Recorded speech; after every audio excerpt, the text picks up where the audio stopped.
Like, seriously, someone come roast us and educate us in the comments. Like, please. I beg. People will. I beg. Please do and it. People have. And people have. People will.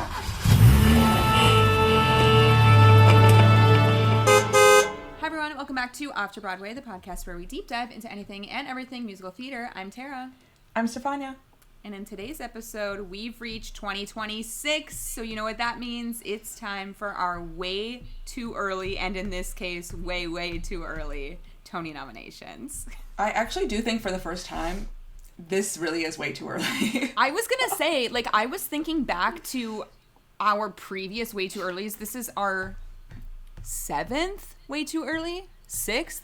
I don't know if we did it the first year. Hard to say with the pandemic. We did do it the first year. Oh, true, and then the pandemic happened. And that was... derailed. They did do a year that year, but I'm not sure that we had a real... We'd already done it, if that makes sense. You're right. We would have done it in the February, and then everything was kind of bizarre at that point. But yeah, in the like 6 or 7 of these that we've recorded, I don't think I've ever struggled this much on filling out a spreadsheet the way that I have this year, because it's so thin. Like last year, I swear we were talking about 14 new musicals, and this year it's 6. Like, what's going on? Yeah, it's a very different season than the last season, and it's interesting because the theaters are essentially full. We just received, at time of record, kind of the news of Hell's Kitchen closing, which opens up one more theater, but will anything have time to take that this season? Will it be a musical? Right. Probably, because where was Hell's Kitchen? The Schubert? Mm-hmm. So that is usually at, it's at the Schubert. So that is usually a musical house, but it closes on February 22nd. Does something have time to get in there by, let's say, end of April? Well, I don't know. That's pretty tight.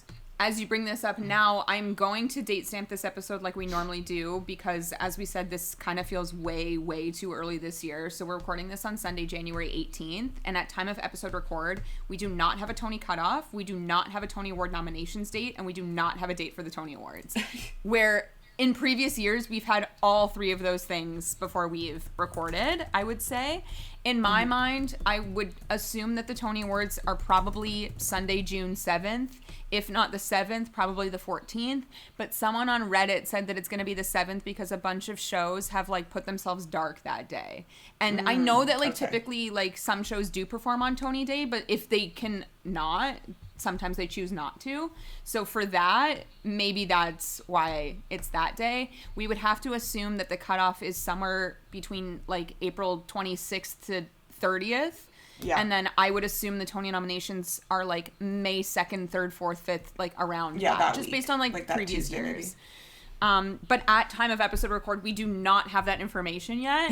And as Steph said, there's only one theater that's like currently open that something could move into. And then also at the same time, yes, we have, you know, our revivals and musicals to talk about, but currently there are not very many casts that are attached to some of these shows. There's like 1 or 2 people that have been announced, but in terms of like ensemble and like not, or the rest of the principal cast, like we don't have that information. So as I say that out loud, I'm like, I'm so sorry if this is boring to listen to, but we're also struggling through this. Yeah, we're just guessing. Time. I know. I'm looking at like other shows that I think could potentially like close. Will Two Strangers make it when they're selling at like 70% capacity, but also are they best musical this year? Like it's a weird also year. They cost probably very little to run on a weekly basis. It's 2 people, but yeah, like I know Where is it at the Longacre? Yes, the capacity is like atrocious on a weekly basis, but they do seem to be like getting their money back because people are either buying full price tickets that are attending. Although when I was there in November, this was like right before Veterans Day, Remembrance Day time. That lineup was insanity. Like I did not think that I was going to get a ticket because I was like 45 people deep in a rush line. I've never been in a rush line like that, but it was also a 2-show Sunday. But yeah, that's the only one that like, well, it's the only one that's really open right now of the new musicals. I know. Anything else open from the new musicals? No. And sorry, we also should say, like, the Queen of Versailles has already closed. Yeah, has come and gone. That was part of this season as well. Should we go through? I was gonna say, do you have like the in order of openings? I do. I do. Listed. Okay, so take us through. Yeah, you tell me if I've missed any. But original musicals for the 2025-2026 Broadway season, beginning with The Queen of Versailles, which opened October 8th and has since closed on December 21st, 2025.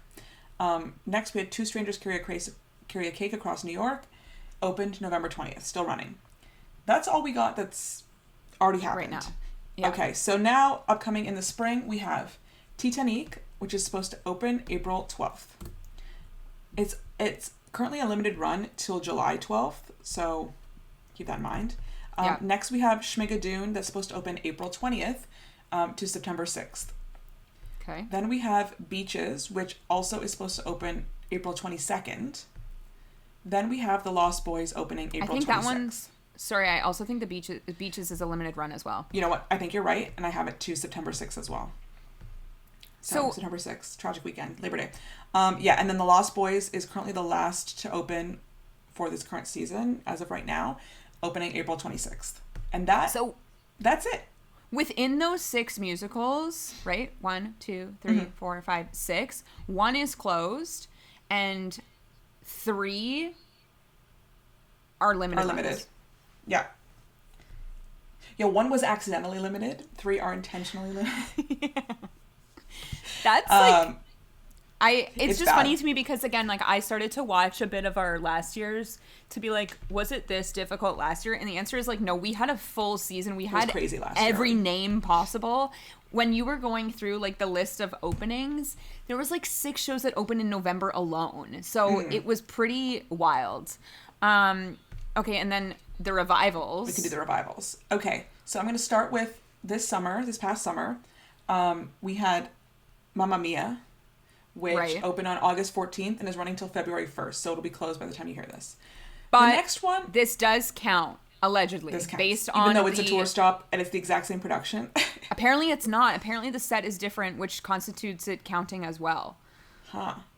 Which, that's good because the set that we saw was not great. Hideous. Not hideous. It was just kind of like... It was a tour set. But yeah, that's based off of... We've varying. received, at this point, like, 1 round of Tony ruling. And Beetlejuice, like, also was in that time, but they were not in that Tony ruling. And, like, the rumor is that they did not invite Tony voters to see the show, so that's why it's not eligible. You sent me there was a rule because it I don't hasn't know been if 3 years. that's real, though. Like, I don't know who wrote this rule, but someone on Reddit has said that because it has not been 3 full years that Beetlejuice has been on tour, but I don't know where they got the number 3 from. It can't be considered a revival at this point. So yeah, I'm not really sure if that's real. If anyone, is listening to this and is a Tony voter, like, let us know if that's a real thing. I know. Where's the handbook? Maybe we should know this. I know. Okay. Maybe we should know this. Okay, maybe I'll read it. Who knows? Okay, so we're skipping over Beetlejuice because it doesn't count, we're thinking. Okay, so next we have Ragtime, opened October 16th and is extended, but is still limited to June 14th, 2026. Then we have Chess. Oh, is that the Tony Awards day? Probably not. So it's probably the 7th. It's probably like 1 week later. So they can perform for one week after. 1 week of like celebration. Yeah, exactly.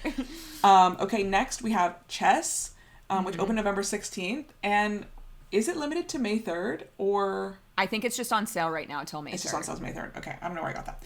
Okay, next we have maybe the most anticipated show of the season, to me. Cats no, I the think like to Ball, many people. Opening April 7th, 2026. And then finally, the final revival that we have so far is the Rocky Horror Show opening April 23rd, 2026. Yeah. Now, like, based on this, I think the revival category is like much more interesting all around. Yeah. I mean, maybe Beaches is amazing. I think it's not based on what a lot of people have said. I've seen 2 of these shows. I've seen Chess and I've seen Two Strangers Carry a Cake Across New York. Yeah. everyone and their mother tried to see And you've Ragtime, but seen like that was the never Queen of gonna Versailles. happen. Oh yeah, you're right. And I saw the Queen of Versailles. I pulled playbills and I didn't even pull that playbill because I removed it from my memory. You also saw the Queen of Versailles. And then we saw in Toronto, we saw Titanic. Twice. And would return. Yeah, love Titanic. But would return, but that doesn't mean that I think it's great that this is transferring. Let me just say that. Right. Also, it's going to the St. James, which is huge. Well, that's like, where the Queen of Versailles just died. So cave of a theater. And it's a pretty, like, I don't know. I feel like, I'm not sure if you feel the same way. I think you do. But I feel like that show kind of works when it's in an intimate space because the actors on stage, like, really ham it up to the audience. And I can tell you from sitting at basically the last row in the mezzanine that they can't do that from the stage. The thing about Titanic is that it should feel, in my opinion, a little bit janky. Like, it should not feel so grand and professional. Like, it's a silly show. I loved it. It's so funny. But it should not have the same grandeur as something like the Queen of Versailles. You know what I mean? Like, no, like, I know the Queen of Versailles, you know, whatever you want to say about that, but that show, I think, is meant to be in a space like the St. James Theatre. Mm-hmm. That I don't know if Titanic is meant to be in that space. Titanic doesn't really have, like, a set. They have what looks like the front of the boat. So it's like the railings on either side, the ramps. Maybe they'll have more of a set for this, that they have the opportunity. Yeah, maybe. I know the production we saw in Toronto, the curtain that pulled away, I think that was the first time they got to use it because it was the first time they were in a space like where they were like full proscenium, where they were, I think that was at that time the biggest house that they'd performed Titanic in, like the CAA theater here.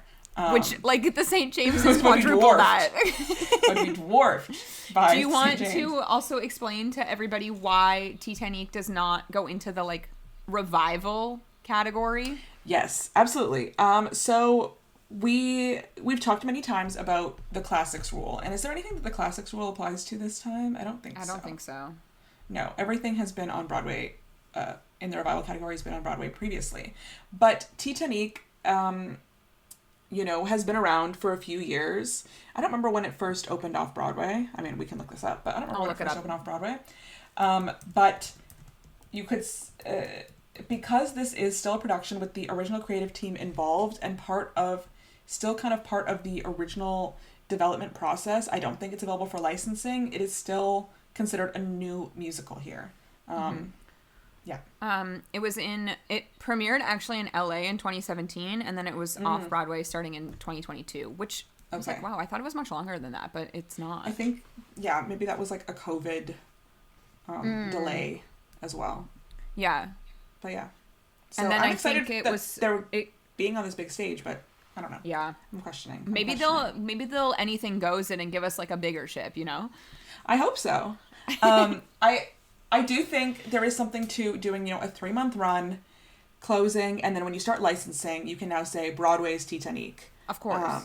But I also think licensing is going to be really tricky for this show just because of the music, like the music rights. So I don't even know. I don't know. Yeah. Will Celine finally see it now that it's going to No, Broadway? she's never going.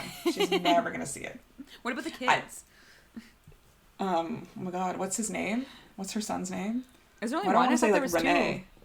I think it is Renee, kids. but maybe it's not. She has one like older son, and then she has twins. Yeah, the twins. Her sons. Let's see. Maybe it is just Renee again. Renee. Okay. Okay. And then the twins Charles. are Nelson and Eddie. I would have never guessed that. Oh my God, not Nelson and Eddie. Oh wow, I'm looking at a picture. Oh my God, they're so old. Renee is 24. Like, he's an adult. That makes me feel really... he's, like, not that much younger than us. I was going to say it makes me feel really old, but he's not that much younger. But he also is at the same time. Crazy. Oh, wow. The picture that came up immediately was when...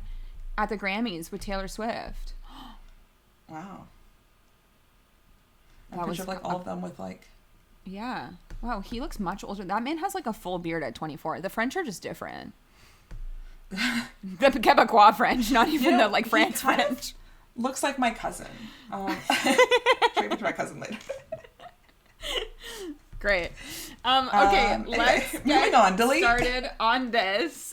We always start in the Best Actress category. I will say, like, typically in the past, I feel like I'm so prepared for this. I have people, like, picked and whatever. I'm working on the fly here today because... I know. I feel like you could, like, say a name. I'm like, oh, yeah, this person exists. But I actually think it's the opposite, and I'm going to end up saying, like, whoever's playing somebody in whatever show. Like, that's what's going to end up happening here. So, to be consistent, we're going to start in the Best Actress category.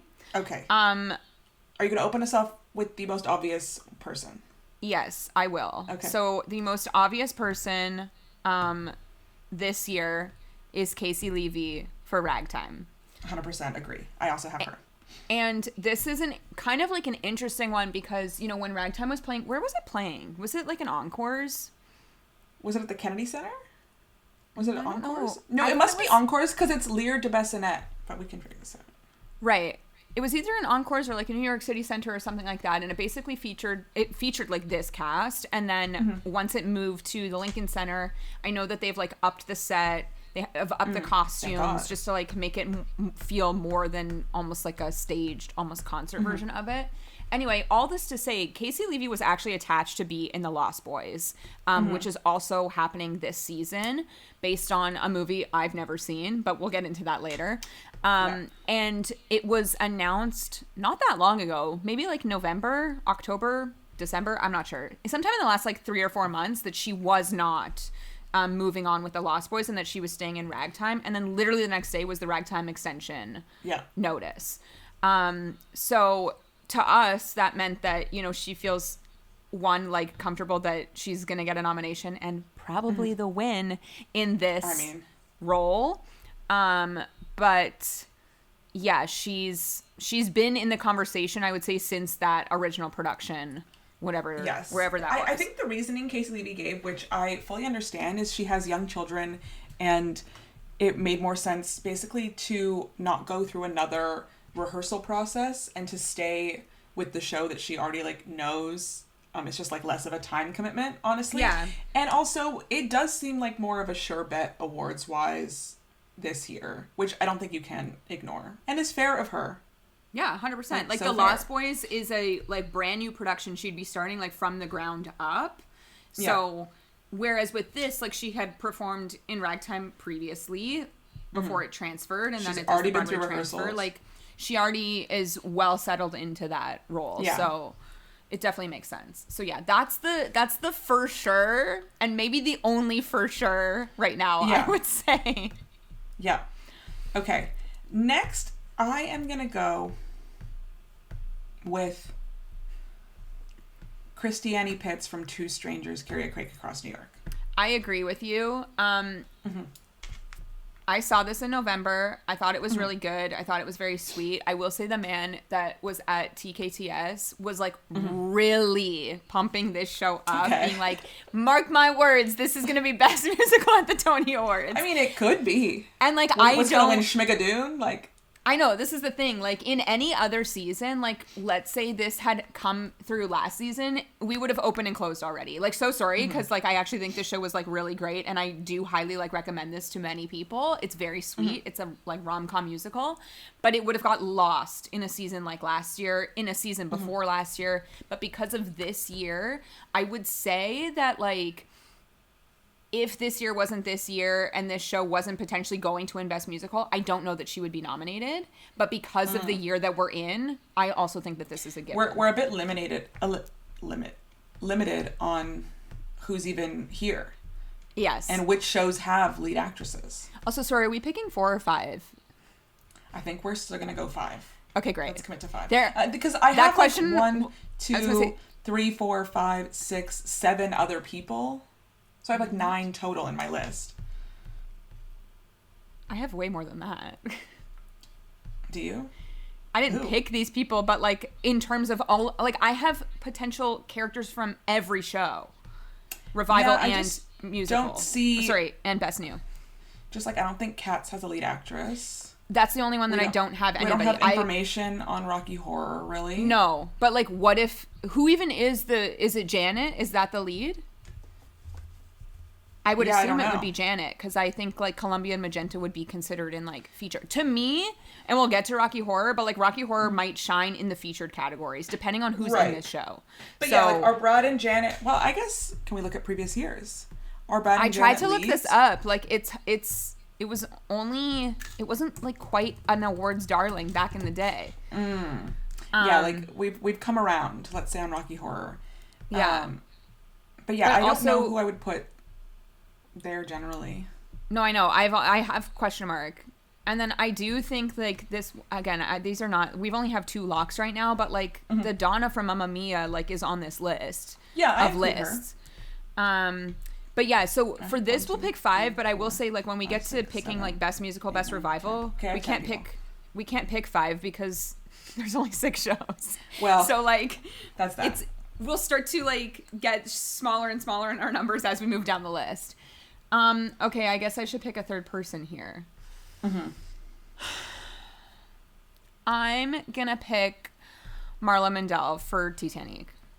I agree. I just think it's Is so that showy crazy? to not nominate. Yeah, is that crazy? Like, do we think is it possible that Titanic gets completely ignored? In a year Tony like Awards? this, that would be crazy. Because what are we doing? Giving Mamma Mia awards? Like, we can't. No, we're not giving Mamma Mia awards. But like, what if they love beaches? I just don't see What it. if they really love beaches? I just don't see it. Did you ever know that you're my I've never seen that movie. Have you seen the Me movie? neither. I'm assuming Okay. that's. I'm pretty sure that's in beaches. Imagine if it's While not. the wind beneath. No, I'm fairly confident that that Wind Beneath My Wings is in beaches. Like, Beaches did its out of town in Calgary, and based on those reviews, it was like very mid, kind of Yeah, Wind bad. Beneath My Wings. Did you ever know that? And I'm pretty sure it's in the musical. Great. Okay, that's 3. Okay.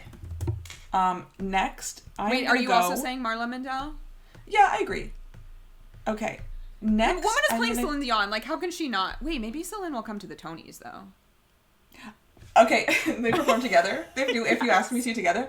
Oh my god, that would be iconic. That's my favorite. I don't know why. I don't know why that one like sticks out to me. It's so funny. And like, shout out to Mariah Campos because she really did that here. I know. Here, Seth Zosky, Veronique Erica. Cabo. What was her last name? Who played Molly Brown?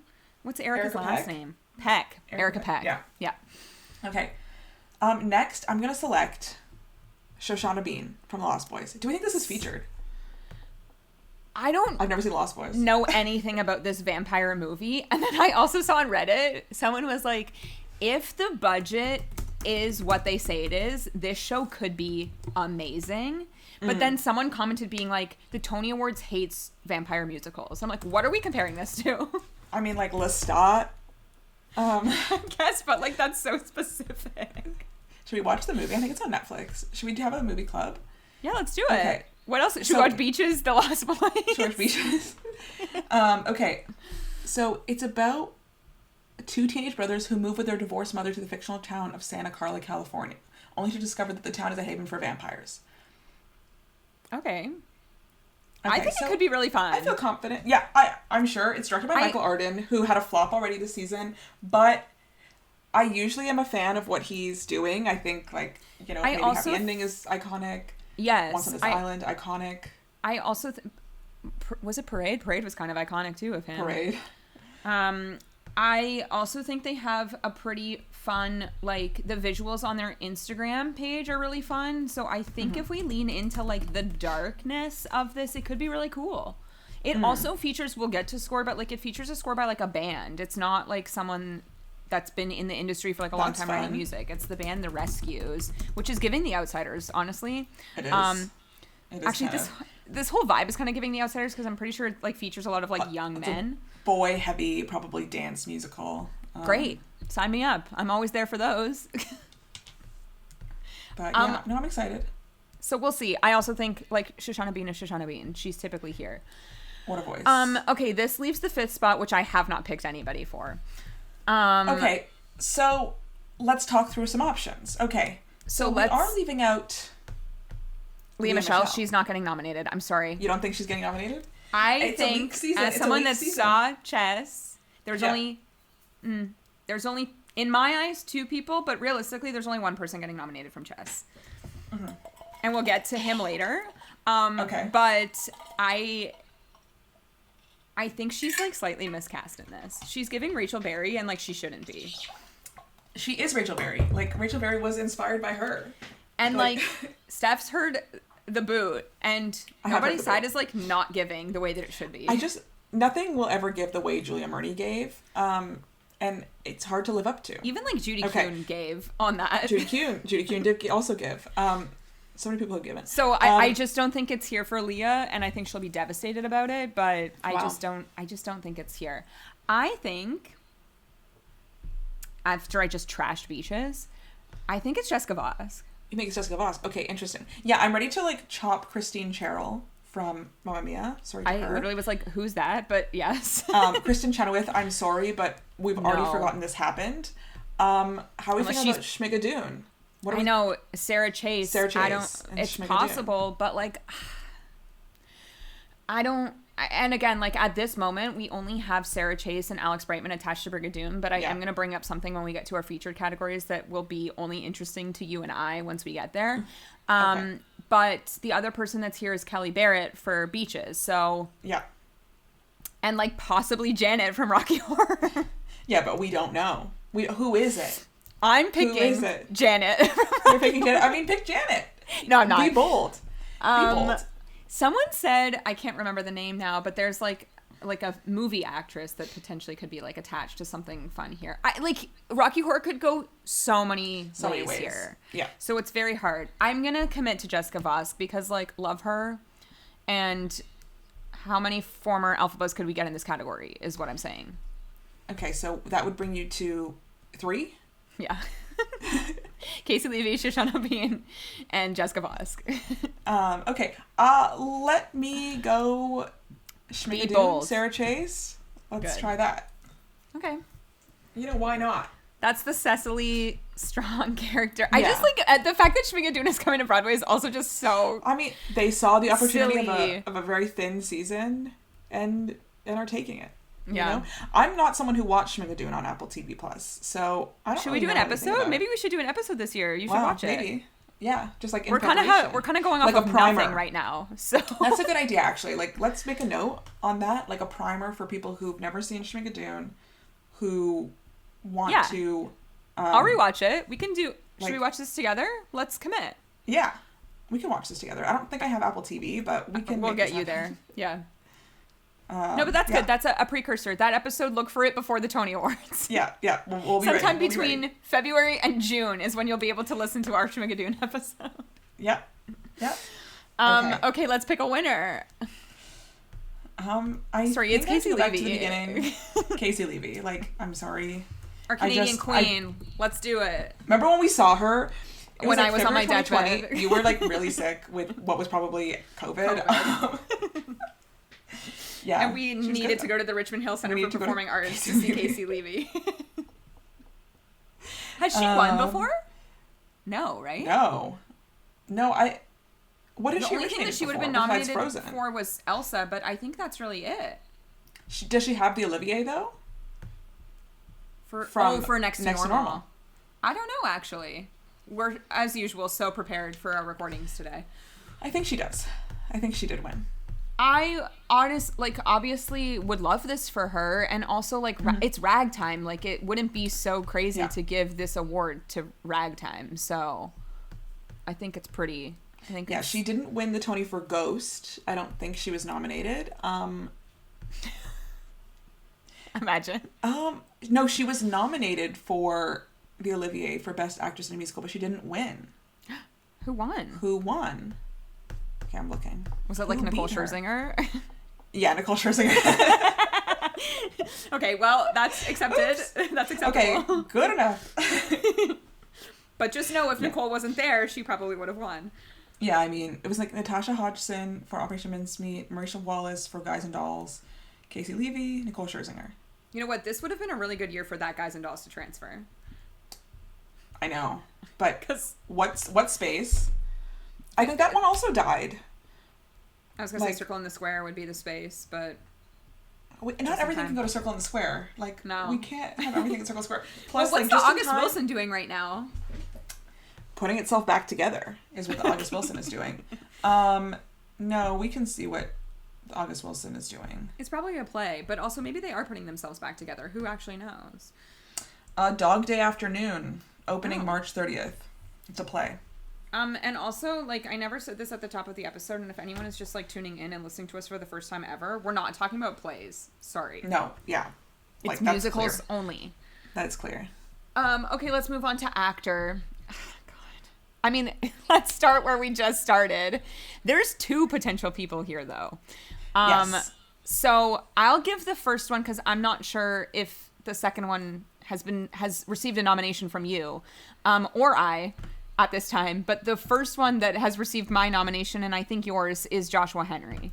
Yes, 100%. Joshua Henry, Great. I think, is going to be our lead actor. Let's finish it off. I think the next person is Brandon Uranowitz. I did not nominate him. You did not? No, I think he's been nominated. But that's because I didn't pick before. 5 people, so maybe I should nominate him. Let's nominate him. The thing with Brandon Uranowitz is he's a wonderful actor. I love him so much. We love him so much. Like, collectively, this podcast loves Brandon Uranowitz. And he is a multi-time Tony Award nominee. He won? Did he win? I think he's won. Did he not? Oh my God, wait. Did he win for Leopoldstadt with Casey Levy? He did win in Leopoldstadt. Was she not nominated for that? Crazy. Was she in that? Maybe she replaced. She wasn't that. Oh my God, she wasn't that. If we look at her career, she's really, like, done things. It's pretty great. Yeah, no, he was the only acting nominee at the Tonys for Leopoldstadt, which he did win. So he was nominated for a Tony Award for American in Paris, Falsettos, Burn This, and Leopoldstadt. Like, he is loved. He won his most recent nomination, and he's someone who does plays also. So, like, his last 2 nominations are for plays. So people like him as an actor. That he's an actor. So yeah. Okay, so great. I feel I've also just nominated him for your explanations. Okay, let you. me go to, I think, kind of like same vein of what we did for the actress. Sam Tutty for Two Strangers Carry a Cake Across New York. I'm with you. I feel like that's going to be a darling. See him here. He's also so charming in this. He's really good. Like, really, really good. I also think it's fun. I don't know if you follow Two Strangers or have noticed, but it seems like they take off at the same time unless someone is, like, sick, so that the understudies also always go on together, which is kind of nice. That's nice. Yeah. So they, like, have their A cast and their B cast. Obviously, like, if someone is sick or has a day off, then different. Like, but I do think they kind of maybe try to schedule time off together so that we get the same Maybe they just don't like the understudies. I'm starting a rumor. I'm going to start a rumor. Okay. Yeah. So those are 3. Yeah, I agree with you on that. Okay, my next question here is... Where does Andre de Shields land? Yeah. When we're talking about Cats the Jellicle Ball, okay, like, who would we consider the lead of Cats the Jellicle Ball? I don't think there are leads, and I put Andre de Shields into featured because in the precursors, as in the Lucille Lortel's, the Drama Desk, and something else, he was in featured in every single category. Because Cats was off Broadway last year, so we actually only have. I think that's our only show that we have, like, precursor knowledge for is Cats. And in every single one of those, he was considered featured. He was considered also because like Old Deuteronomy is like barely in this. No, I know, but like maybe he has more to do. I don't think so. In Cats the Jellicle Ball, yeah, like, and then so does that then push out, let's say, our Rum Tum Tugger? Or does that lead to like a double nomination? Because like once we get it's into our hard to do featured categories, like what are we even doing here? Because half these casts are not announced. No, I know. Yeah, we just have leads for a lot of these categories. Yeah, I don't know. So if we put Andre de Shields in featured, which we think he will be, I don't think there's a lead in Cats. There's no lead in Cats. Yeah. Are there any like?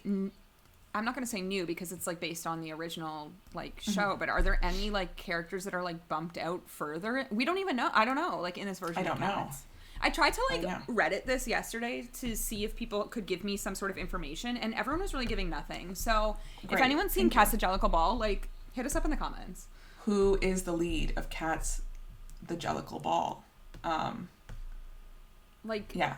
Is it Monkey Strap? Who knows? Is it Monkey Strap? Is it Skimble Shanks? Is it, to me, a Rum Tum Tugger is more showy than Deuteronomy. But I know, Andre de Shields is Andre de Shields. Yeah, I wonder, does Deuteronomy act as maybe, a narrator? master of ceremonies, sort of? Do you want to be bold and nominate him in the lead? No, I really don't know. I really don't know what's happening here. Okay, lead actor. Okay. I have one. I can give you another. Oh, wait, I just went. I can go. I'm going to select Luke Evans in the Rocky Horror Show. I did the same. However... Is he featured? Is Riff Raff a lead? Is Brad a lead? No. We don't have casting for either of these people. No, literally all we know about is Luke Evans as Frankenfurter, who even though Brad and Janet are kind of the audience surrogate for the show, Frankenfurter is the star of the show to me.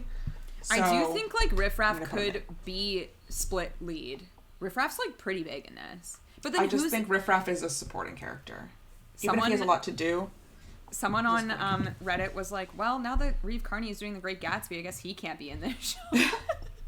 Because he did we have to forget the made-for-TV movies starring Ryan McCartan and Victoria Justice. Who played Frankenfurter in that? Was it Laverne Cox? Yes, it was. And it wasn't John Stamos Eddie? Mm-hmm. Yes, John Stamos. Who was Rocky in that? The only thing I just had a vision of was Cord Overstreet in the Glee. I know, episode. I was going to say Cord Overstreet in Glee, but it's obviously not him. No, but the rumor here... Oh, no, the rumor... We don't have rumors here for these characters. I don't know. Give me... So this is directed by Sam Pinkleton, who did Oh, Mary. Yeah. Give us what we want, which is Cola Scola. It's not going to happen, so but, give us what we want. Yeah, I think people thought that Cole would maybe play Frankenfurter, but obviously not now. Is this Luke Evans' Broadway debut? I think yes. This is honestly, when this was announced, this is really random to me. I think it's really, really random that he's doing this. I know, but you know what? It's happening. I don't know what to say. I think it might be bad, but I don't think the show might be bad. I think he might be bad in it. Yeah, but when he was announced, a lot of people were we had so many opportunities to do something so different. I believe we talked about this in our season preview. Why aren't we getting a drag queen to do this role? I just feel that would be so much more fun. I'm going to tell you something, and you're going to laugh. John Stamos played Eddie on Glee, not in this movie. I'm telling you, my only memories of Rocky Horror are the Glee episode. I know. Eddie was played by Adam Lambert in this movie. Which, you know what, could happen on Broadway as well. He comes in, sings Hot Patootie, and leaves. That's it. Yeah. Yes. Okay, Rocky was not someone who I recognized. Magenta was Christina Milian. And then Columbia was Anne Lee Ashford. You know what? Can we make that happen again? Is she busy? Does she have a TV? She might have a TV show. She does have that murder, but I don't know if it got picked up for a season 2. When she came in to my place of work to do an interview, I was oh my god. Huh. Okay, yeah, Luke Evans. Here's the thing, I also don't care, but should we find ourselves in New York, I would see this. Yeah, 100%. Because my only memories of Rocky Horror is 1, Glee, and 2, that Lower Ossington Theater that we saw, and Lower Ossington doesn't exist anymore. No, I know it doesn't. It's nothing. And I also have a campaign for this show, but they're definitely not doing it. But they should have a late night performance. They should do whatever they did with Hedwig that time. They did an 11 p.m., which was do so a 7 o'clock fun. And 11 o'clock. They should do that, but I don't think they'll do that. Are they going to encourage the audience interaction? Are they going to want? Are we going to throw toilet paper and popcorn and all that stuff? Are we going to be? Yeah. Are we going to be I don't know, calling names and whatever? Should we do a Rocky Horror episode? Have we maybe done one? I think it was part of our spooky musicals. We probably only talked about Glee. If we end up in New York and we see this, we will do one. If we don't end up in New York, like maybe we'll also still do one based on like just as a whole. There's so many like iterations of Rocky Horror that we could talk about here, so it might be fun to do something like that. Okay, I'll give the last nominee here, which maybe we have the same. But as I said right before this, there's only one real person nominated for Chess, and it's Nicholas Christopher. I just don't see this not being a nomination because he was phenomenal in this. Right. Sorry to Aaron Tveit, love you, but bye. Do you think it's possible that they get both and we dump someone else out? Like, what if it's 2 Ragtime, 2 Chess, and then like Sam Tutty? Alex Brightman or something? Oh God. You know what? I did like think about yesterday, like Sam Tutty not making this list at all. But like that would be so devastating in a 2-person show, especially again if it's like on track to basically winning Best New Musical this year. Yeah, and he came from the West End, so they clearly like love him in this part. I just again like I love Aaron, but I don't. He's not doing what Nicholas Christopher is doing in this, and like I would die to listen to Endgame again. Like I need the cast recording injected into my veins so I can hear Endgame again. Like I just think about it daily, and the green lighting that they had. Aaron, I mean, you've seen his One Night in Bangkok. It's giving Mr. Shu. Like, not Mr. Schuster. Mr. Like Shu, it's, oh my God. He's very good. I think his like fashion in this is really good. His what's that song that I love that he sings? It's like his 11 o'clock number. Anthem? No, not Anthem. That's what's his name. Hang on, I'm gonna find it. Yeah, I just like he's good, but he's just giving Aaron, which is fine because that's what like he always gives is Aaron. But I don't think, especially also because like the critics weren't super hot on Chess. I feel like if this was a critics pick, then I would be saying all 3 of them would be nominated. But I just don't think it was received the way that they thought it would be. Pity the Child. He sounds amazing on Pity the Child. I'm sure he's got an amazing voice. He's such an amazing singer. He's also incredibly good looking, but I just don't see it. He is what we would call a voice forward performer. So like, true.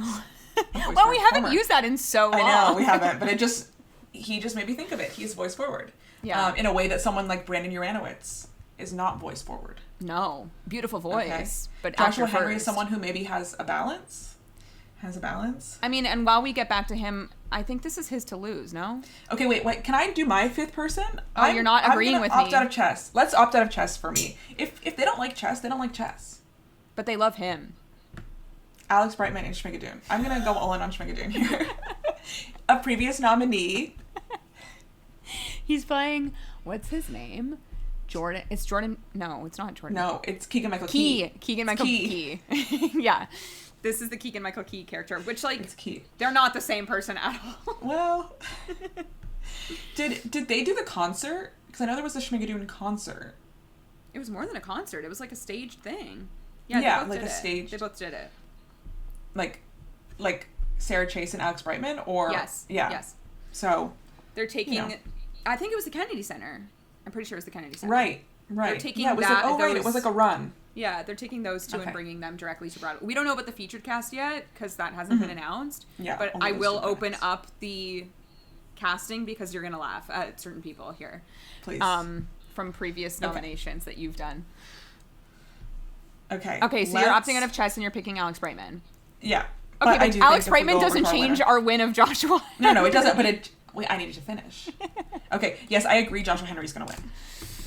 Just listen to, for some reason, currently on episode record, like his little part of, what's that song? Sarah something, is like going viral, which is like so weird because it's a random thing to go viral. But like the Ragtime cast recording is out. I have not listened to it yet, but that man has one of the most stunning voices like in the world. So this is probably his year.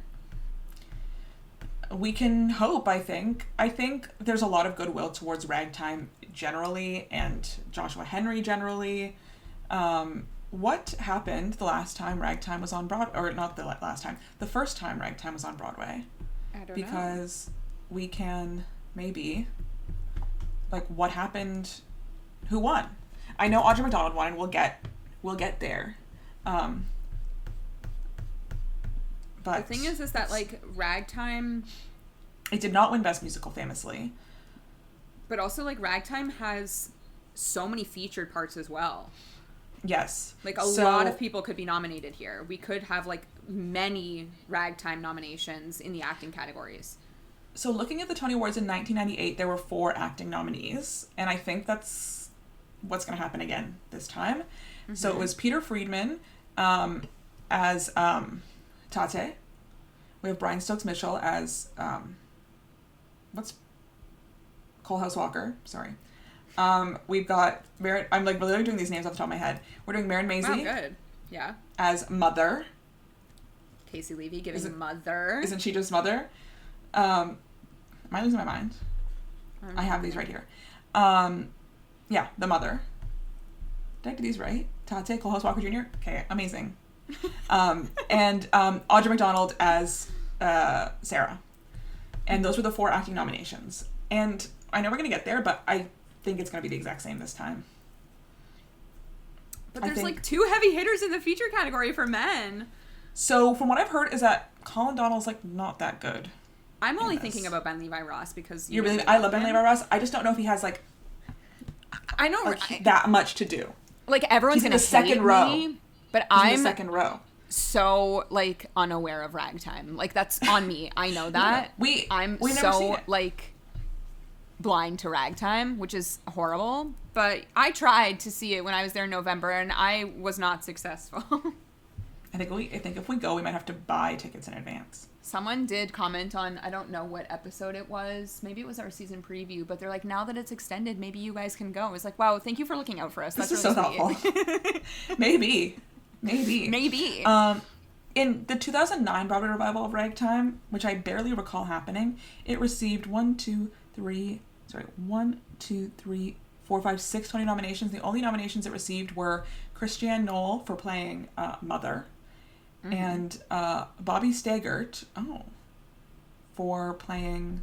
Who did Bobby Stagert play? The people call it Ragtime. The Mother's younger brother, okay? So that is Ben Levi Ross. So there is precedent here.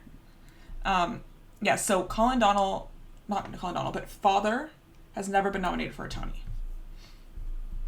All right. And if Colin Donnell's not that good, then sorry to Colin Donnell, bye. Should we just go to featured men right now? Or should we go to women?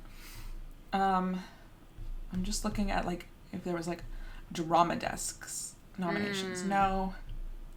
I don't know if like, Encores or New York City Center are ever considered. No, I was looking at, like, the 1998 production to see if they got different Drama Desk nominees and stuff. Wow, but the Drama Desks have been around since 1998? That's, like, shocking to me.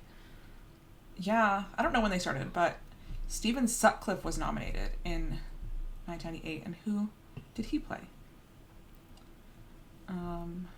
Younger brother. Okay, so there's precedent for younger brother, the Mother's younger brother. That's what I'm saying. Why does that family not have names? Maybe we need to learn more about this. Like, why does everyone have names and they're like mother, father, younger brother? I think it's intentional, but I don't know the intention. I'm sure it is intentional. Someone educate us in the comments, please. Help us. Help us. We don't have time to read about ragtime right now. The people call it ragtime. I know about Wheels of a Dream. Wheels of a Dream. Your Daddy's Son. Okay, let's go to featured actress, because, like, let's return to ragtime again. Because I'll start here. I think a lock, Nichelle Lewis in Ragtime playing Sarah. Agreed. This is the category. This is the role that Audra McDonald won a Tony Award for. It has, powerhouse songs. I know they were really, when it was at Encores at City Center, they, like, recast this role so many times. Oh, but everyone's obsessed with her right now. No, I know, but I think they were looking for someone who could do that and then come to Broadway with it, and they landed on Nichelle Lewis. And so I think Nichelle Lewis, to me, is a lock here. And to me, that's the only lock that we have right now. Yeah, I agree. Except I am going to have Cats enter the conversation here, and I'm going to nominate... Bomb Ballerina. No. Is there somebody? I'm going to nominate Temptress Chastity Moore, who's playing Grisabella. Okay. I just feel like it's always a showy role. And Nicole Scherzinger, I believe, was nominated for the Olivier for Grisabella. when she did in the West End. You know, this was not a consideration for me, but I agree with you. I think Grisabella is great. Which is so funny. I'm writing Grisabella right now because I cannot. Temptress, whoever she is. I don't know anything about the cast of Cats. Is this a drag queen? Great question. Like, what is the information here? Like, seriously, someone come roast us and educate us in the comments. Like, please. I beg. People will. I beg. Please do. And people have. And people have. People will. We live for the roast. We're open for. This is why it's funny to do it so early, because we're really just taking. We're open for criticism. Wild stabs at. Okay, Temptress, Grisabella. Oh, sorry. The production photos. She looks amazing. Have you seen the costume? I'm looking. Obsessed. I don't see. Oh, Temptress, Chastity Moore. She, her. Actress, singer, and ballroom icon, Hall of Famer from Mount Vernon. This is what's exciting about Cat's Jellicle Ball, is like taking the ballroom like style and also casting people like. I'm really putting you on the spot here, but like, can you describe what ballroom is? Because it's not ballroom dance per se. Like, you're right. I think frame. You know, exactly. I want to. We're not talking about Dancing with the Stars here. Is what? No, we're not talking about Dancing with the Stars. Though I would love that. It's like an underground style of dance developed by specifically queer people, but specifically like queer people of color, like Black and Latino queer people, in like clubs, lots of like, you know, LGBTQ community for sure, but, you know, drag queens, trans men and trans women, you know, things like voguing, things like, you know, whacking, like different, like these are like, it's not hip hop, but it is like street dance in that same way. But I am definitely like, do not know very much about it. It's not like a community, or I don't even think I've seen, you know, this style of dance. I know there was a reality show on HBO. Oh, really? That was about ballroom. Didn't like Jamila Jamil host this? I like vaguely remember what you're saying. I also wanted to just point out, and like, let's not take this as the be all end all, because I'm on fandom.com. Please. But in the LGBTQIA plus characters Wikipedia list, it says that Grisabella is a trans character and she's trans. She's a trans actress. So I think, like, as you're saying, the queer culture obviously is like so important to this version of Cats. What an additional layer to add to Grisabella to have it be a trans woman. I don't know if that's like an element of I don't know if it's like her described, character, or if that's just she's just playing Grisabella, but I think that's amazing. So yes, there was a show on, like, you know, this is very like ballroom culture for beginners, but there was an HBO Max kind of reality competition series called Legendary, and it followed LGBTQ house members, prominently from 8 to 10 houses, because that's how they, like, I would call it like crews, but like houses. There's like a mother, a father. Okay. As they navigate through 9 balls, which are like challenges, with $100,000 prize for the winning house. So yeah, I think there are 3 seasons of it on HBO Max. Maybe that's something that, I'm sure there are like other ways to get educated on ballroom culture. I wonder if there's like a documentary. But Law Roach was a judge. Megan Thee Stallion, Keke Palmer. But that's just if you're looking for like a little bit of a primer on what ballroom culture is. I think that's a good place to start. Anyway, for all of those reasons, that's why I'm nominating Grisabella. Yeah, I'm with you. I'm with you on that. Okay. Because also, I don't know any other of the like female Cats names. Like, what's happening with Bomb Ballerina? I don't know. What about Victoria? What about Victoria? Oh my God. That's all I got. Any other? What happened at the drag? At the drama So desk? was the only person that was nominated was Andre DeShields. Okay. Like total. Outstanding revival of a musical. Yeah, so Cats was nominated for a revival. It lost to Gypsy, like the one that was on Broadway. To be fair, it had been like closed for a while. It's also like the drama desks include off-Broadway and on-Broadway. Off-Broadway and Broadway. That's also why. Yeah. Yeah. Wow, Gypsy beat Sunset Boulevard and Cats the Jellicle Ball. And other things, but so interesting. 2 ALW musicals were beat that day. I know. We also have talked about this previously, but like the fact that Andrew Lloyd Webber is so into like experimental theater for his shows now is like really iconic to me. Yes, that he's open to interpretations and reinterpretations. And like this, obviously, Masquerade is the other one that I'm thinking about. Like, it's just even Sunset Boulevard, yeah, Evita, like working with Jamie Lloyd in that way. Yeah, I think it's fun. I think, you know, he's really trying to say no one can forget about me ever. I will be here forever. No. There's a lot to say about Andrew Lloyd Webber, but I do think that something that he is good at is allowing his works to like kind of live without him, like live outside of him. Like he's there and he loves to like take credit, as he should. You know, he wrote this music, and also like not to discredit the songwriters, but he is kind of the brand that most of these musicals are under.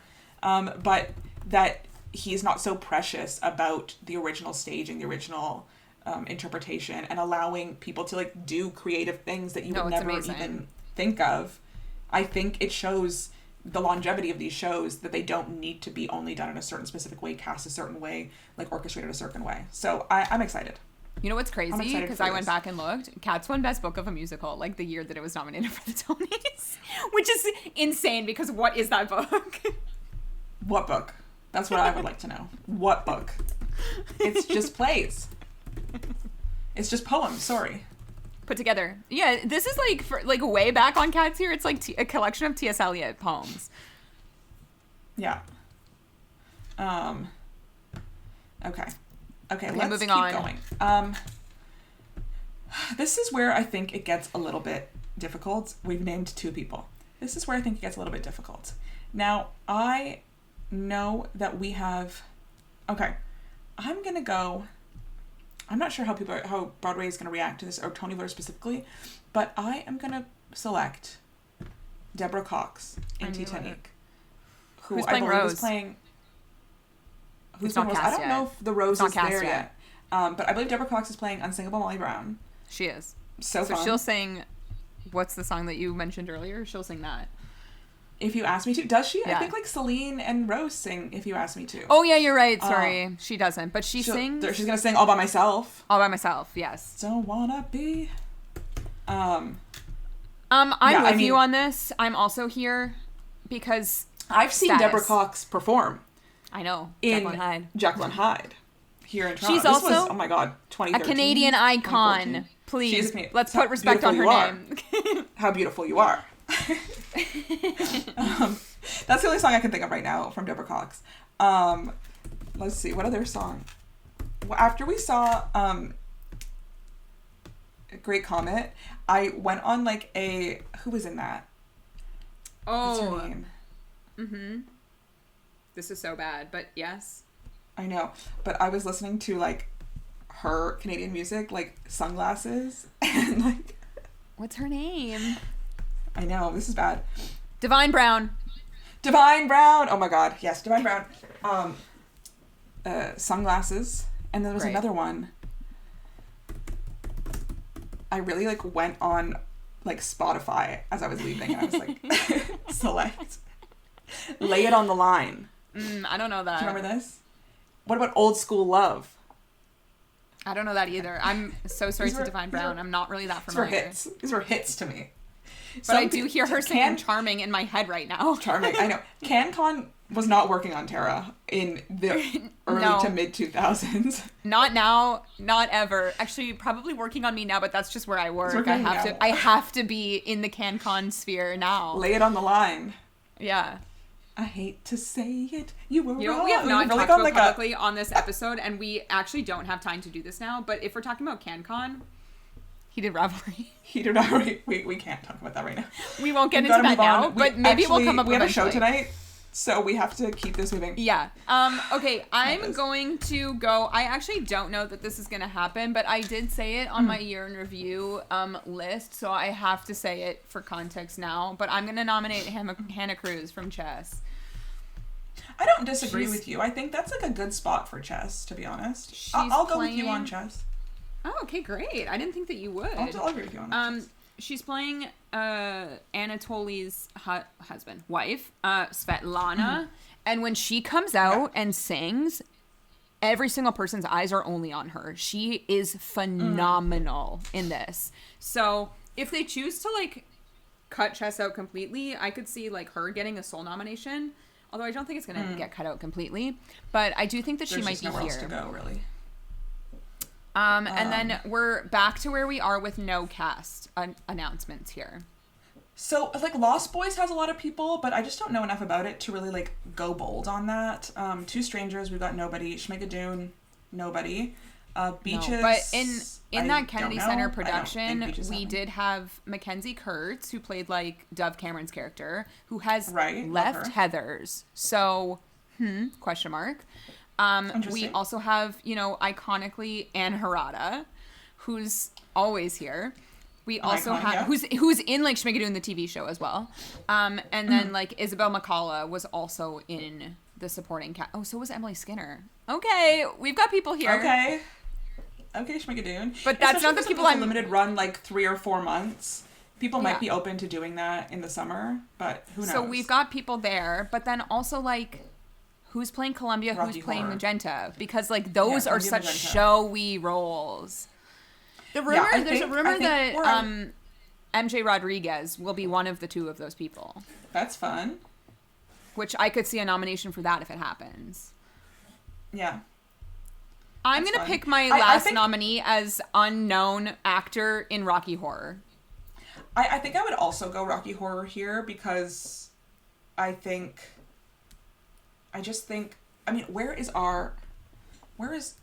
guy from Tootsie? Where is that guy? In this category? Okay. It's going to be someone random. We'll get to you in a second.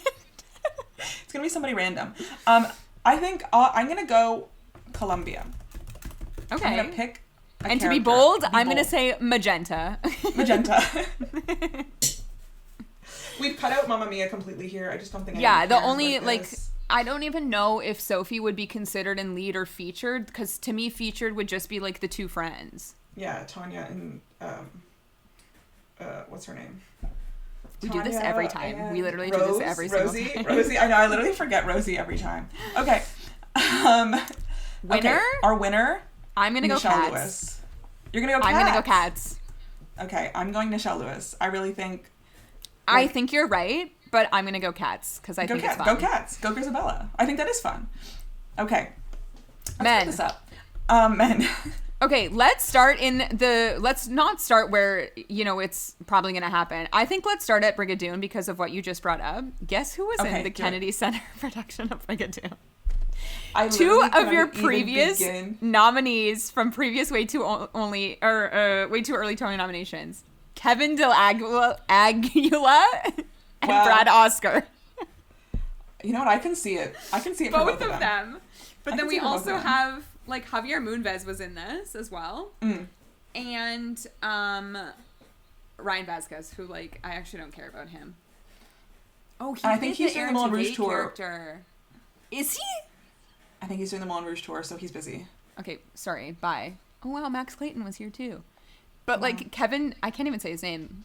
Kevin Del Aguila. I think that's it. I think you've got it. But what about Brad Oscar? Like, they're the same. No, I know, but... When I was looking at this yesterday, when I saw these two names, I was like, wow, two of Steph's previous nominees.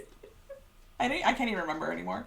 Who remembers anything? They were both in, like, random things. Like, Some Like It Hot was Kevin, and then I think he did get a nomination. Yeah. And then I think Brad Oscar was Tootsie, but maybe he was Doubtfire. It's hard to... Honestly, they're all the same. It's hard to say. It's really hard to say. I actually don't know if that person's going to get nominated at all. I just, like, put that there. We just saw Doubtfire. For everyone who follow us on Instagram. We just saw Mrs. Doubtfire. Okay, but, like, forget them, because let's start where we think it will be real, which is Andre DeShields. Yeah, I think that's for sure happening. Andre DeShields. Honestly, I'm just thinking back to the last time he won for Hadestown. And just how iconic that win was. Oh, yeah. And he's just so how... iconic as a person. Exhilarated the whole crowd was, like, to watch him win. At the time, we were like, wow, he's getting up there. And he's still going, wearing an iconic wig and Cats. He's still doing it. I can't wait. I can't wait. So yeah, I think that's for sure happening. Yeah, okay. I agree. I'll go next. I'm going to go back to the Lost Boys, and I'm going to pick a Canadian icon for me. Paul Alexander Nolan. I also have him highlighted. Someone was saying that it's possible that Ali Louis Bergozzi would be considered in lead. And I was like, oh, but what about this other kid that's here, which is So it's LJ two brothers, Bennett. right? So if they're both brothers. He's got a phenomenal voice. I like, and he's also kind of on a hot streak because he just did Hadestown. He just did Hadestown. But I agree with you, Paul Alexander Nolan. I feel like he's like always here, even though he's never here. But he's always here. No, I know. I love him. I think he's so talented. He tried to make Margaritaville work. So. I think I really gave him a nomination for Water for Elephants, and that show blanked. So that was fun. Yeah, that's unfortunate. I think. When was the last time he was on Broadway? Water for Elephants. Yeah. Before that, he was in Parade. Oh, he was so good in Parade. He was really good in that. He was in Slave Play. Famously. You're right. He was in Escape to Margaritaville, obviously. I think he did like that full development process of Escape to Margaritaville. He replaced in Chicago. I'm just looking at him. He was in the original Broadway cast of Bright Star. That's actually so funny because, of course, that man would be a Billy Flynn. Jimmy Ray. Like, that's so... Yeah, that's perfect. Same. He was in Dr. Zhivago on Broadway. Wow, I'm really looking... He was a Broadway replacement at once. Wasn't he Jesus? He famously was Jesus at the Stratford Festival, and then that transferred to Broadway. I think that was his Broadway debut, was Jesus. That's like legendary. It is legendary. Think about that to be like, Jesus. wow, your Broadway debut was Jesus. That's pretty legendary. Jesus. You just like... I think about that Tony Award performance all the time, where like Josh Young is just like squelching, and then like I think we watched it recently. Face is projected. We did watch it recently. Jesus' face is projected on the screen, and then he like walks out. Yes, amazing. Just like Jesus. Yeah. So he's done a lot of things. Yeah. Cousin Kevin in Tommy at the Stratford Festival. That I think was his last Stratford season, 2013. Huh. Okay, I'm gonna bring us back to Titanic. Please there bring are us back. A handful of featured performances here. However, Jim Parsons is in this, and I just think he's here. I actually like him doing this. I can't picture him doing this at all because he's playing Rose's mother, right? Mm-hmm. Yeah, because like Constance, who we saw here, was incredible. Hilarious. Incredible. But, like, amazing. To think that those two are like the same type, it's just not it. No. Other people that are here, like Frankie Grande playing Victor Garber, which I actually think is like the most featured of featured because he doesn't really do that much. Then we have like Constantine. But it's also just like so funny. It's such a standout part. Mm-hmm. I had to escape the city with Sticky and Garou. Maybe I should. How do we say his last name? Russoli? Constantine? Russoli? Yeah, I'd say Constantine Russoli. He's playing... Yeah, it's like... Wait, who is he playing? Jack Dawson. He's playing Jack. Yeah, you're right. Is he playing Jack? I thought Jack wasn't cast yet, but I think he's playing Jack. You're right. He's Jack. He wrote it, and he also plays Jack. So, like, that also could be, like, a nomination, also because he wrote it. And then we don't have casting for Cal yet, which John Riddle won the drama desk for playing Cal. Okay, that's interesting. But can we call John Riddle up? Because I think he's such a perfect Cal. I love John Riddle. He was all the videos that we've seen of him do this is, like, so funny. When he's wearing the sunglasses, like, it's really good. When they did Taking Chances on the Late Night Show, and he's just, like, there. Oh, so That's my favorite. Honestly, like, it was, like, scrubbed from YouTube, and I had to re-find it on TikTok. Right. Them I know, I think doing you sent Taking it to Chances me. on Seth Meyers. But I just to remember. I just think, like, Jim Parsons being here, like, that's kind of like a no-brainer nomination for me. I know. Unless he's really bad at it. I'm not doing it. You're not doing it? Okay, but there's nobody else. Sorry, we just talked about Ben Levi Ross, like, possibly being here, but... Okay, so who do I have so far? I've got Paul Alexander Nolan. I've got two people. Yes. I'm gonna double cats. Sydney James Harcourt, who is playing Rum Tum Tugger. I think that's a good bet. I'm not gonna put him here, but I think that's a good bet. You're not gonna go cats. No, because I'm gonna go Schmigadoon, random person in Schmigadoon. You're gonna random. Like, now that you've said that, Kevin Del Aguila, I'm putting him in. I don't know if it's gonna be him, but whoever he's playing, is he playing the mayor? If he's playing the mayor, then that's the character that will be. It's gonna be him. Which I know that means nothing to you because you haven't seen it, but Kevin is playing. Oh, it doesn't say. Oh yeah, he's playing the Reverend. Yes, this is a good bet. No, Brad Oscar's playing the mayor. Ooh. I just think Kevin's got a better face. Like a more interesting face. I can't picture what either of them look like right now, but yeah, sure. I think I need to find character one from more. Schmigadoon. Character from Schmigadoon. Okay, we each need one more, I think, because I've got 4. I just lost my spreadsheet. Where are you? We each have 4. Even with my Jim Parsons? Oh yeah, because you picked Double Down on Cats.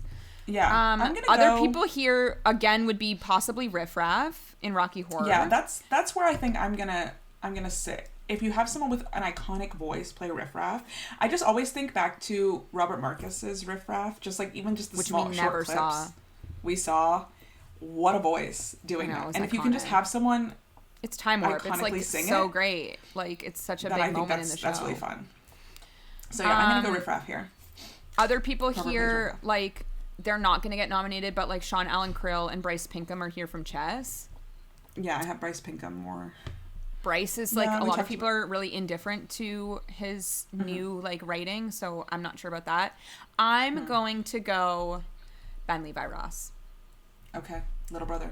Little brother. Like, sorry to Beaches, who we've completely left out of the featured actor category. Also, sorry to, we never said this, maybe an actor, but I do think he possibly lands himself in feature. But, like, F. Murray Abraham from Queen of Versailles is also not getting nominated. No. But he was here this season, just in case anybody was wondering. He was. Okay, I'm okay with this. I'm good with this, too. We're also leaving out the men of Mamma Mia. Yeah, okay, well. That guy was so good. Sure. The Pierce Brosnan character, that guy was really good. He was really good. And then I always think about when the Stellan Skarsgård character, like, his mic went out and someone had to bring him a mic on stage. Yes. At, like, opening night in Toronto. Okay. Score. Let's quickly run through score, I think. Okay. I am going to pick for my first score nomination. We don't know if Schmigadoon is eligible, but I did read somewhere that it was because there's many new songs. Oh, interesting. This is my question. Is it eligible? But yeah, we know. So in that case, should Schmigadoon be eligible? We have 1, 2, 3, 4, 5. Oh, sorry, my possible 6th spot, but again, not sure on this because allegedly they did not invite Tony voters. But Lawrence is doing the music in All Out. Is that something? Yeah, I saw that. You know what I heard? I heard it's actually a lot of Lawrence. I know, but like, and people are like saying it's very good, which no surprise. Like, we're we're Gracie Lawrence fans, but we're new Lawrence fans on this podcast. So I don't know if that counts. If that counts, it's 6. If it doesn't count, it's 5. If Schmigadoon doesn't count, it's 4. So for that case, I've picked 3. I mean, what if there's plays? Could happen. Okay, I'm going to start with, I think, maybe the most obvious one. Kim Barn and Kit Buchan for Two Strangers Carry a Cake. Agree. Across New York. And I'm going to go for the Rescues, who are doing The Lost Boys. 100% agree. Okay. Now, Stephen Schwartz. That's the category. That's the category. Stephen Schwartz, I'm so sorry. I don't think the Queen of Versailles is getting blanked, except for, like, maybe a rogue set nomination. I actually don't even think so, because I think the set is ugly. They only use Versailles for 5 minutes total, which is insanity. Insanity. The Versailles of Florida. It's a construction set for the rest of the show. It's insane. You know that house that they filmed Heated Rivalry in, that's in, like, Vaughan? They call that the Versailles of Woodbridge. Wow. The Versailles of Vaughan. We did have a heated rivalry mention on this episode. We do have a heated rivalry mention. The Versailles of Vaughan. When I saw they filmed there, my family's familiar with that house. Okay, let's go. Stephen Schwartz is not getting nominated. Sorry, Stephen. And if he does, insane. If it's here, Cinco Paula's getting a nomination for Schmigadoon. Okay. Yeah, I'm really unsure about that. Because don't have a ruling yet, obviously. Other one is Beaches. I know. Iris Rayner, Hart, and Mike Stoller. Have you seen a photo of them? No. Should I Google? Please. It's like, I don't know if it'll be funny to you, but it was funny to me for some reason. To me, I don't know, it just cracked me up. Don't they look the sweetest people in the world? Oh my god, it looks like Aaron's and Flaherty. I know, it kind of, but... Wait, why is the book writer also... This is so mean, but everybody's really old. Are we okay? What's the Beaches musical? What's going on? I've never seen Beaches. Lonnie Price is directing, which is sort of crazy. There's a co-director here, too, of Matt Coart. Oh, yeah. That's all I got. But Lonnie Price's, picture is really old. I know. And not in terms of, he looks old. Oh, is that what he looks like? I think that's sort of what he looks like still. Lonnie Price. He's 66, so maybe he... Everyone that wrote looks slightly this older. Musical is 80 plus. Are we aware of that? I know. That's why it cracked me up. I love it. I love... This sounds so mean. But when I saw that I went on this website, it cracked me up. I'm so excited. Let's nominate them. Should we say Beaches? No, if there's only four... If there's I'm only four, remember that? My 3 nominations are Two Strangers, The Lost Boys, and Schmigadoon. And if Schmigadoon's not here, we have to sub in Beaches, but otherwise I'm not nominating it. I'm gonna pick Beaches. Great. I'm going for it. Iris, Mike. Okay, great. And I'm gonna pick The Lost Boys to win this for fun. Over Two Strangers. Over Two Strangers? Yeah, I haven't really heard much from Lost Boys. I'm gonna go Two Strangers. The Lost Boys I just think is kind of fun because it's a rock band and it's 2 women and 1 man, which is exciting to me. I love it. I love that. Unlike when we reacted live to, what was that band called that did The Outsiders, and then we got a hate comment from someone in the cast. Something Revival?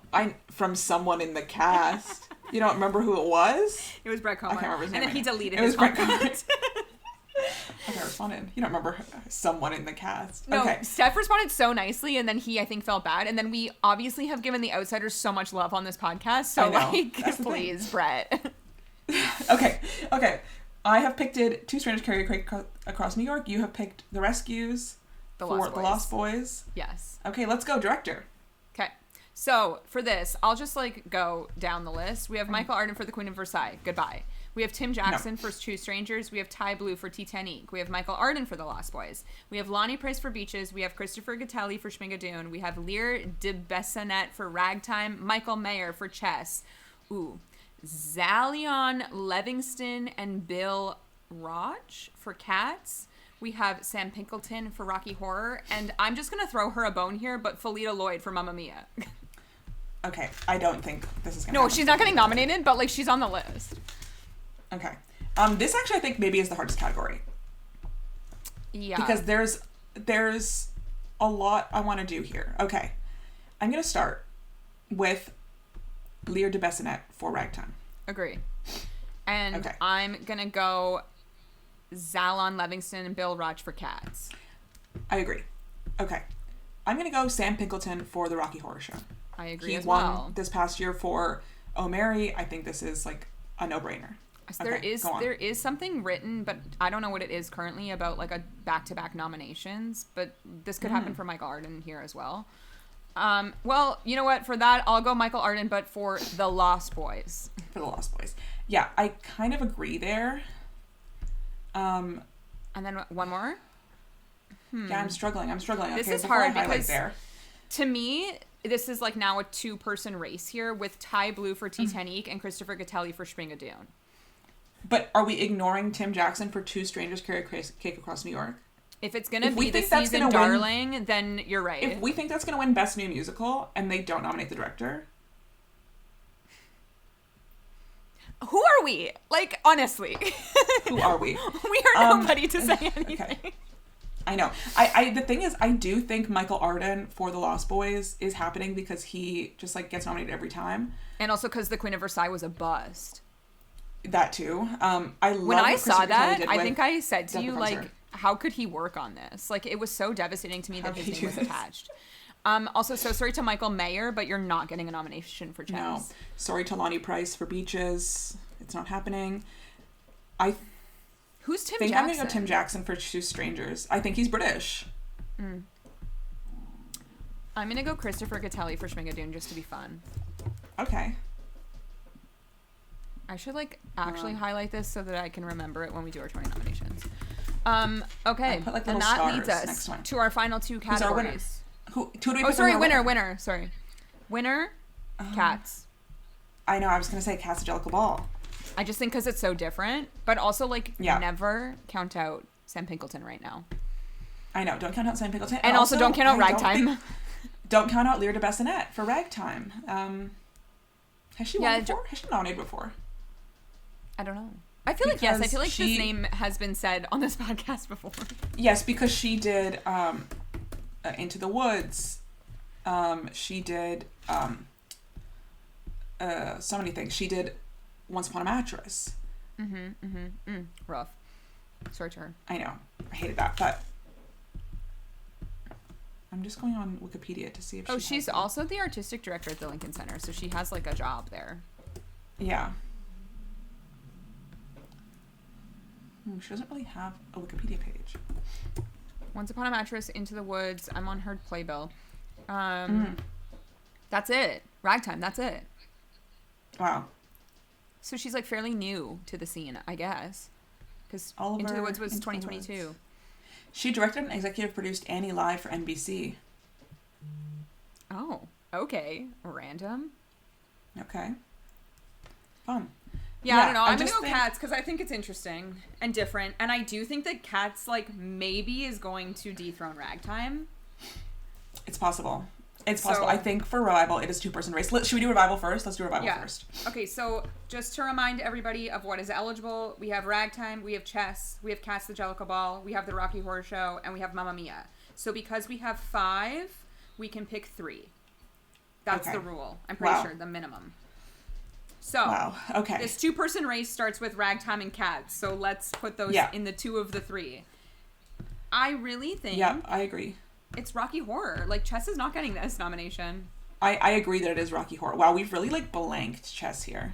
I agree. I agree those are the 3. Ragtime, Cats, Rocky Horror. And I nominated Hannah Cruz.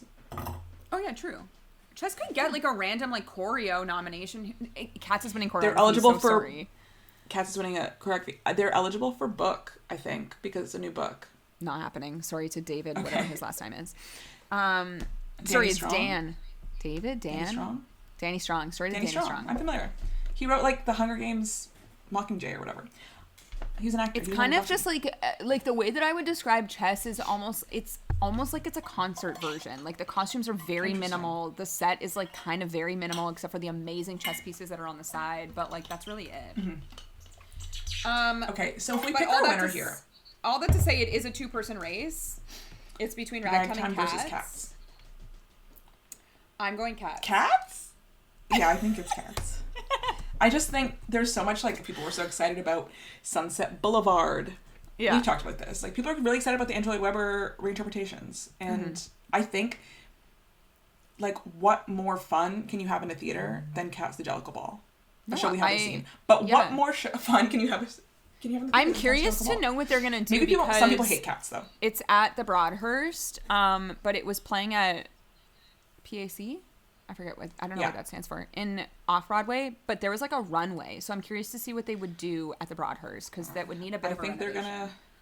Yeah, it's interesting, because the Broadhurst, from what I remember, there's, like, no lobby. Like, you kind of just walk right into the theater. Yeah, they have there's that, just, like, a little, like, box office situation area where all the, like, merch and stuff was. We saw Boop there most recently. Yeah. And... Jagged Little Pill. Jagged Little Pill was there. Yeah, like, you walk into the theater and you're just right there. If that disco ball with the cat ears does not exist in real life, like, I will be devastated about that. Need it. Replace my real disco ball with the. But there should be disco balls in that. It should be giving Here Lies Love to me. I was trying to describe Here Lies Love to someone last night, actually. I was like, they took out all the seats, they turned it into a club, like Studio 54, and then you moved. Yeah, I agree. Cats, I think. It's really going to depend. A lot of people hate Cats. I know, but, like, if you hate this version, then that says, like, a lot about you, I think. Yeah. Oh, we haven't seen it. We're just, like, so pumped for Cats the Jellicle Ball. Okay, musical. Again, those that are eligible, we have The Queen of Versailles, Two Strangers Carry a Cake Across New York, Titanic, The Lost Boys, Beaches, and Schmigadoon. So we have 6, which means we can nominate 4. Okay. Let's start off Two Strangers Carry a Cake Across New York. Yes. I'm gonna go the Lost Boys. 100% agree. Okay. I'm gonna go Titanic. Same. And my final, Schmigadoon. Schmigadoon. Sorry to Beaches. Yeah. I know, Sorry to Beaches. We're blanking it. Beaches is blanking on my ballot here, except for possibly Jessica Vosk, who I think I gave a nomination to. I know you did. I nominated the songwriters. Yeah, you did. Because you think they're cute and sweet. They do. They look like nice people. This could go so many ways here, because what if The Lost Boys is amazing? And what if the Tony voters are obsessed with Titanic? I know. And imagine if Cats and Titanic win this year. Like, what an iconic year that would turn out to be. Yeah, we would actually be like eating our words about this year if those were the two winners. But, like, do I be boring and pick Two Strangers? I know. Two Strangers feels like it's in the maybe happy ending, like, mold. You know, just a nice, but did we get that last year and now we should be different? I know. Is it too boring? But I don't know if this year has any, like, really good alternatives. We don't know a lot about The Lost Boys. I think The Lost Boys is the real wild card here. I'm going to pick Two Strangers and be so boring. Sorry to everybody. I loved it. I thought it was so good. But you are kind of right in the fact that, like, we are copy-pasting from last year, but it's different. I also am going to go Two Strangers. I didn't cry in this one, so it wasn't the same. Yeah, I don't think they're, like, the same show. I just kind of think they, like, I would recommend them to the same people. I think they have, like, occupy maybe a similar place in, like, the Broadway ecosystem. I believe I said, again, in our season preview that, like, this is the Broadway fangirls' next favorite musical. And, like, I stand by that. Although I don't think we've gotten the same marketing that we could have. Catherine Quinn, what are you doing right now? Because you should be working on this show. But, yeah, like, it's very sweet. It's very good. I think it's very fun. I have, like, such high hopes for The Lost Boys for no reason. I know. I agree. What if Schmigadoon is best musical this year? That would be insane. I mean, it could happen, but I just don't see it. Because it's living in, like, the Smash part of your brain, I feel like, right now. It kind of is. Yes, I agree. I know it's different than Smash, but it's just not. I just don't feel confident about his chances. Yeah. Well, I guess those are our nominations. Like, it's actually a joke. It feels like a joke this year. I know. There's one open theater and something could potentially come in. Yeah. But I think it's a really quick turnaround for a musical. The like, things that are on a list here is, like, Bull Durham. And if that moves in, Carmen Cusack's getting a nomination. So sorry to everybody. Forgot about Bull Durham. Wanted, like, Soleil Pfeiffer and Lisa LaFontaine would be here. But again, like, that show kind of has, like, a bad taste in its mouth right now because of... Who was... The lawsuit. Ciara Renee is suing. Like, I have Benjamin Button ? But, like, that's not transferring at this time. However, if it did transfer, done, I think. It's cleaning up. So, like, they should maybe think about that. Yeah, I just think it's done at this point. It's not happening. Like, Dolly's website says Broadway 2026, but what does that mean? I think it's too late right now. Yeah, there's... At the Drama Desks this past year, there was... We talked about this earlier, but there was one Best New Musical nominated that was not on Broadway, and it's a show called Music City. Right. And it's, like, about country music. And is that a possibility? It's giving Dolly. It is kind of giving Dolly. And then there's also that their website said Broadway 2025, but clearly that's passed. But that was Midnight in the Garden of Good and Evil. Yes. Wikipedia says TBA. So we don't know anymore. Yeah, that was announced and then kind of nothing ever happened with that. And then we do have, like, we know that Dreamgirls is part of the 26-27 season at this current moment. So that's funny because I feel like when we were here last year, like, we knew that Queen of Versailles was for the 25-26 season at this point, and then, you know, she's come and gone. She's come and gone. There's also Purple Rain, which I've heard is actually, like, not that good. I mean, what's happening with 3 Summers of Lincoln? Yeah, you were so into that this past summer. Well, there was that iconic podcast episode, and then I was, like, trying to find any clips of it I could. It looked really interesting, but I think they really were disappointed by losing Stokes as Lincoln. Yeah. And I don't know if they've ever recovered. And then to close it out, there's one show that Sing could Street. come in. Sing Street. I was with my friends last night. I was like, have you guys ever seen Sing Street? Like the movie? No, it's great. Yeah. We did an I episode don't on think it because we love that movie. I know, because I recommended it. And then you watched it. We're like, this is amazing. I was like, it is. Yeah. Because we were on Tubi. We We're also "Wait, have you like seen Sing Street? again, it's not happening this season because logistically many things need to happen, but like Evita is also here. So Yes. But something happened with Jamie Lloyd and Angela Weber. they're fighting. The boys are fighting right now. Yeah, the boys are fighting. Or as they say, the girls are fighting. So The girls are fighting. I don't know, because Illusionist was like canceled. They were working on a new show together, and then I think Jamie Lloyd pulled out because the girls are fighting. girls are So fighting. I don't know about Evita at this moment, but also they need to like figure out the balcony scene. Like, should that move, it's over. I don't know. Maybe it's just like a once in a lifetime thing, like a one moment in time type of thing. Evita. I also just And also it's come and think- gone. We've talked about this previously, but like New York is not the same as London, and they would really need to like work on security in New York. Yeah. In a And different also, way. if you're doing that, I mean, I know they did the walk all a bit- seasons, It's different though. but it is a bit different. Yeah. They really would have to, think about Rachel's safety if she moved on with this. Yeah. Yeah, it's I interesting. was gonna say something, but now I don't remember. Was it about Evita? Oh, what I was gonna say is like, let's take a moment for last year's Dead Outlaw, Death Becomes Her, and who else that should have waited a season because they would have. Real won. Women Have Curves. Real Women Have Curves. One of Us to Social Club. One of Us like, is Social Club. Let's take a At moment least for One of Us those is shows. Social Club is still running. Like Real Women Have Curves. Yeah, sorry, Like, Death Becomes what Her is also happened? still running, so let's just take a moment for Real Women Have Curves and Dead Outlaw, because Dead Outlaw literally Boop, would have... boop.